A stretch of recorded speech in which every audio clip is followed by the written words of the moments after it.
We'll continue with a reading from Whispers from Eternity, book of prayer demands and poems by Paramhansa Yoganada. And I picked out number 161, Demand to be able to conquer fear. Infinite Spirit, teach me to comprehend the utter uselessness of being afraid. Help me to keep in mind that even death, since come it must, at least comes only once, and need not be suffered 1,000 times beforehand through fear. When death does come, it will be by nature's mercy.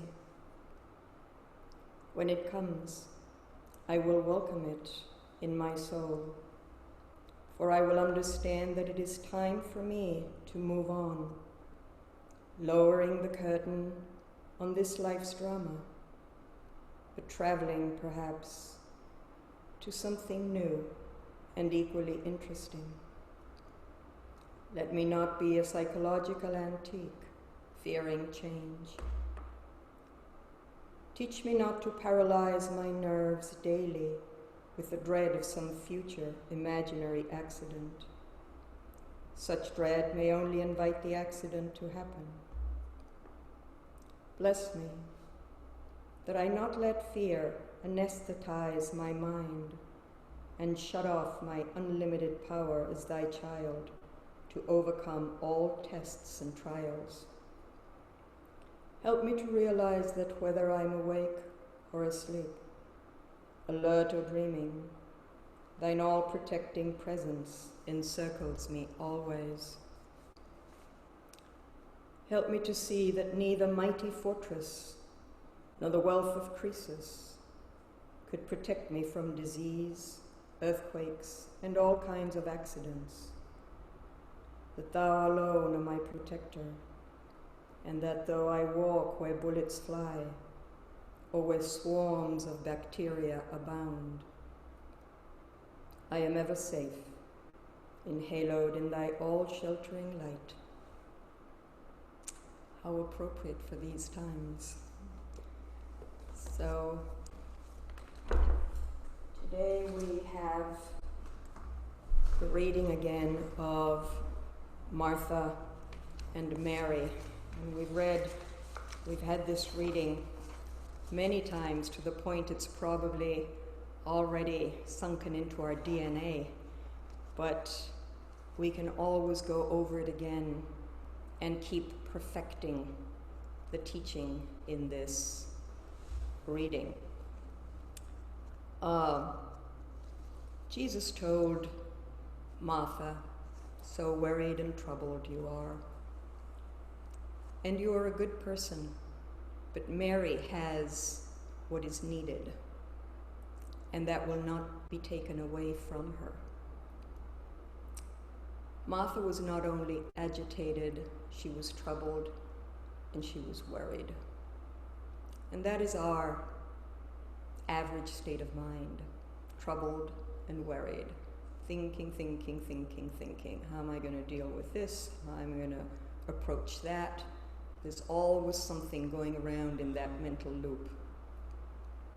But Jesus didn't really chastise Martha for her restlessness. He understood it.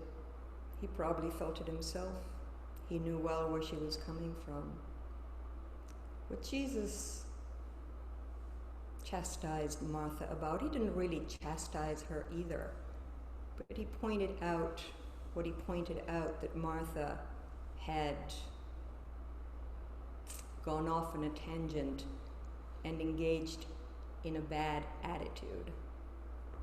Her attitude was what got her into trouble. She lost her focus. She lost her center, as we all do. And we go off on a tangent and find ourselves in situations we wish we hadn't entered.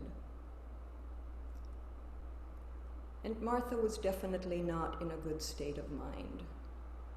Imagine having Jesus as your guest and going to this guest and complaining to your guest. She had definitely lost her center.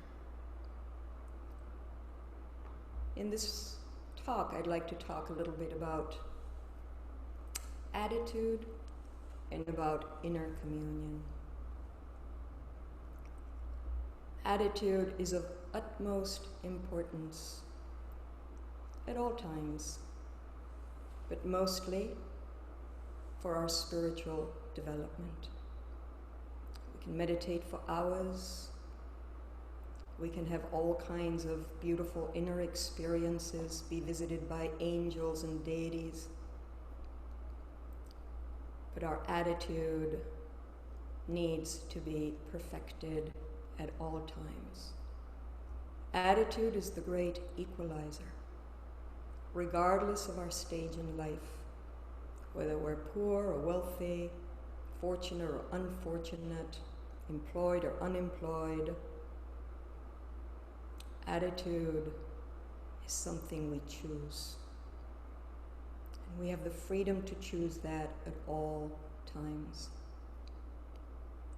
The attitude to rejoice in other people's accomplishments. Perhaps a project went to a colleague,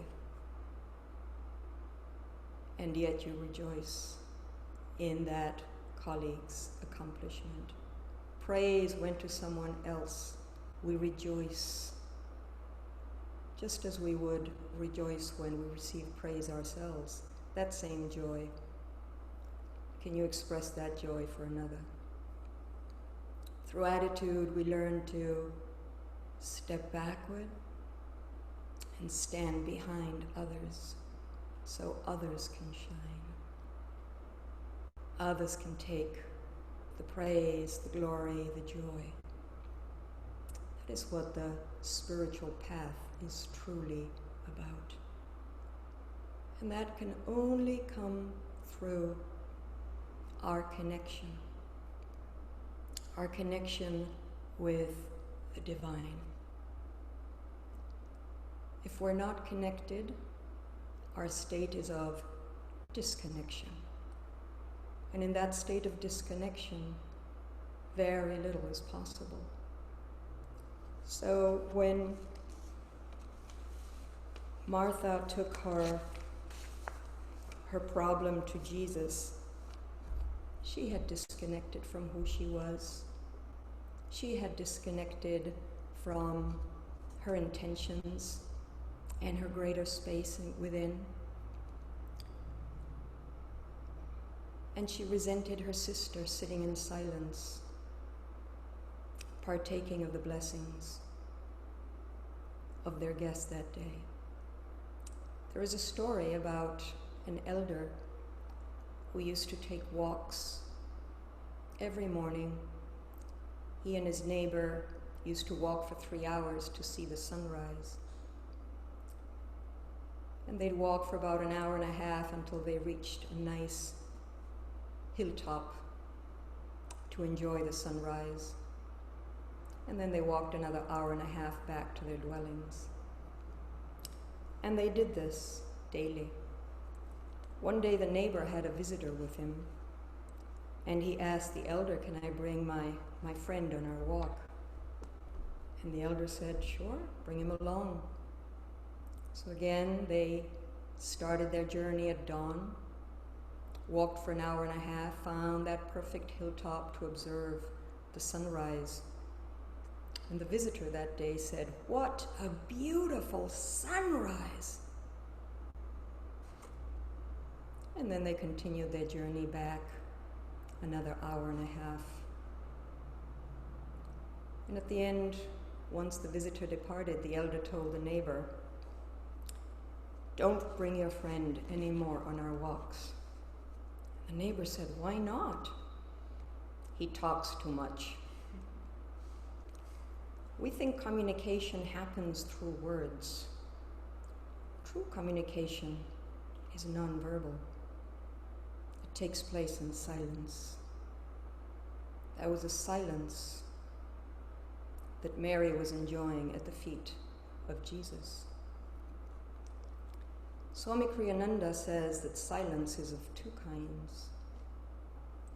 One kind is perceived as non-productive, as dull, static. Yet the other kind of silence is of a very different caliber. That silence is dynamic. It's rich. It's filled with vitality and possibility. It's a silence of the soul that has reconnected with its source. And in that state, no outer expression is necessary. It's the silence of the sage, the silence of the saint, the silence of the avatars of the masters. And yes, their teachings came in words. Some teachings came through actions, and other teachings were expressed in silence. But even though the teachings came through words, it was a silence that delivered the message. It was a silence that gave us understanding. It was a silence that transformed us. And this is something that is hard for us to cultivate in this world that is obsessed with activity and noise. I recently read an article in the news about, I don't know what city it was, that had lifted the stay-at-home mandates. And crowds of people descended into bars and eateries and restaurants to talk and reconnect and share their adventures, desperate to get out of their homes. The average person defines their lives through their outer accomplishments. We think freedom has to do with doing whatever we feel to. Go for a swim at midnight, have a drink in a bar at 10 in the morning. But that is not what freedom is about, doing as you please. The yogi knows that freedom abides in the heart. And the more we can establish ourselves in that inner space, in that inner state of inner communion, the more at peace we will be with whatever happens. So whether you're quarantined, fine. You're out and about, fine. You're in a mountain cave, you're fine. You've had enough to eat or not eat, you're fine. That is how these masters lived and taught us, not to be bound by our constant, incessant needs. The more we expand our consciousness and the more we delve into that state of inner communion that Mary was partaking of, the less needs we have. And we can get along with very little and be extremely content and happy. There is a story that is a very well-known story, and I think many of you have heard. I will say it again. It's a story of a spiritual seeker who seeks out a teacher, a guru, to receive instruction in order to become enlightened. And the first lesson was go to the river and fetch some water. So the disciple was thrilled. He was accepted, and this is his first assignment, and he happily went down to the river, and he drew water from the river and brought it back to the guru. And the next day, the assignment was the same. And the following day, and the day after that, and a month went by, go to the river and fetch water. And so time went by, years, decades, and one day the disciple was at the bank of the river, ready to draw water and he happened to see his reflection on the surface of the river, and he saw his hair had grown white, and there were lines on his face, and he realized how much time had gone by. And he became very sad, for he thought, not much is left in this incarnation, and I'm far from enlightenment. So tears welled up in his eyes, and as a tear started rolling down his cheek, his guru manifested himself there, appeared and took that tear in the palm of his hand and said, "Don't you know that when such a holy one sheds a tear and it falls on the earth, great sadness and tragedy would come to the world?" And in that moment, the disciple became enlightened. It is clear what the outer assignment was, but we never read about the inner assignment. That disciple became enlightened, not just because he drew water from the river. It was because his inner work was great. It was extraordinary. We'll never know exactly what that work was, whether every step of the way he chanted the divine name, every step of the way he was immersed in the living presence, whether he did japa, kriya, we'll never know that. But his inner work was great. That is a fact. No guru is going to offer enlightenment to someone who's not ready for it. And so here we are. We all have our external assignments. We go to offices, or hospitals, we work in restaurants, we work in schools. Lately we've been working at home, but we all have our outer assignments. Yet, what is the quality of your inner work? What is your priority? Your inner life or your outer life? Paramhansa Yoganada was in constant inner communion with that living presence, with Divine Mother. It was what inspired him, what nurtured him, nourished him, informed him. It was what allowed him to do what he came into this incarnation to do.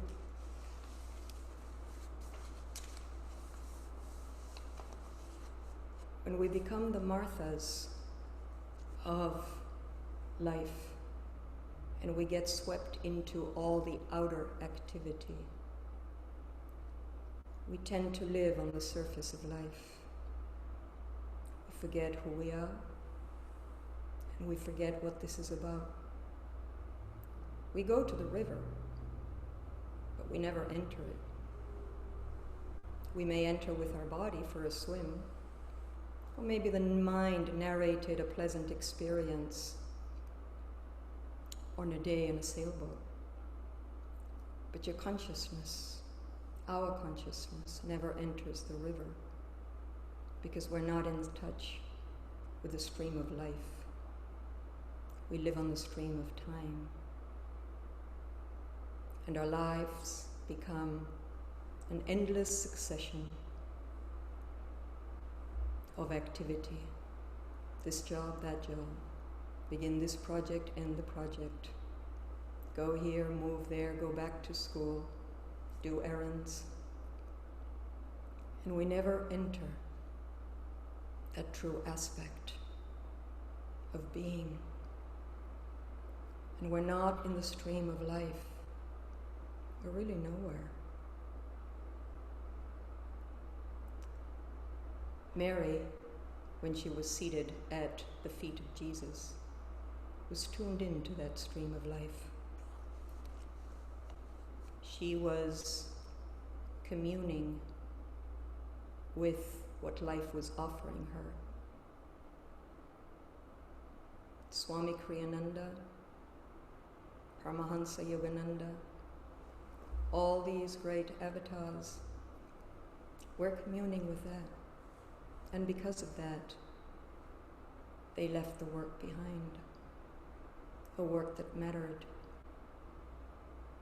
Perhaps Jesus could have told Mary, as she was sitting in front of him, "Mary, go to the kitchen and help prepare the meal."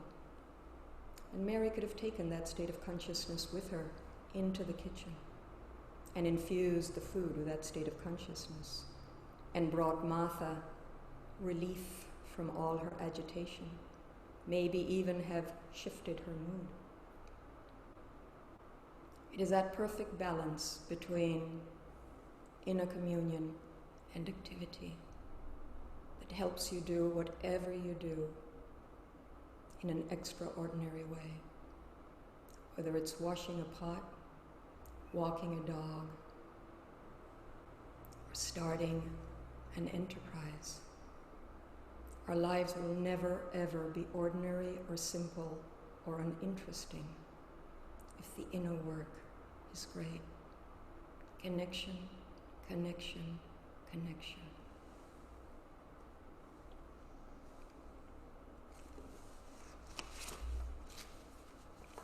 And now we will have our offertory and some music by Dhuti. Please take what you'd like to give. I'm sorry, Ines.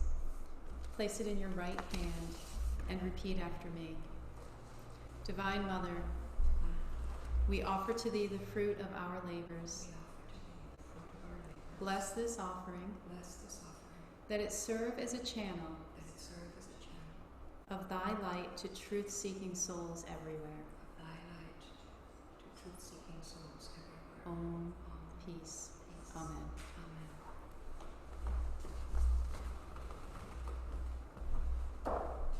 One means peace.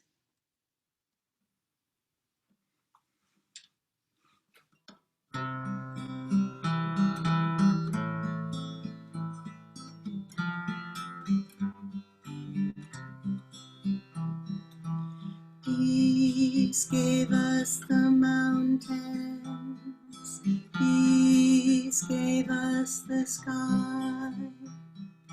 Nightly when starlight enfolds us, peace is its lullaby. Amen. Amen.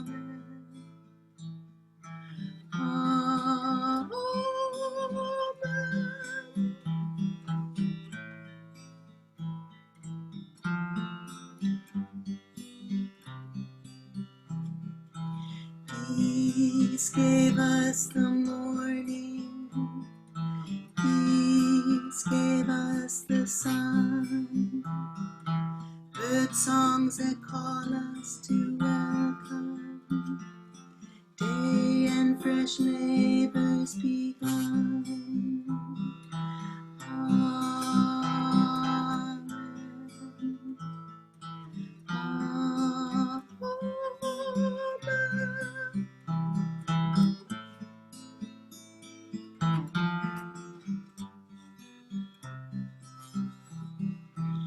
Peace gave us the seasons, peace gave us the rain, cool clouds that gather to bless us, mist hands that soothe away pain. Amen.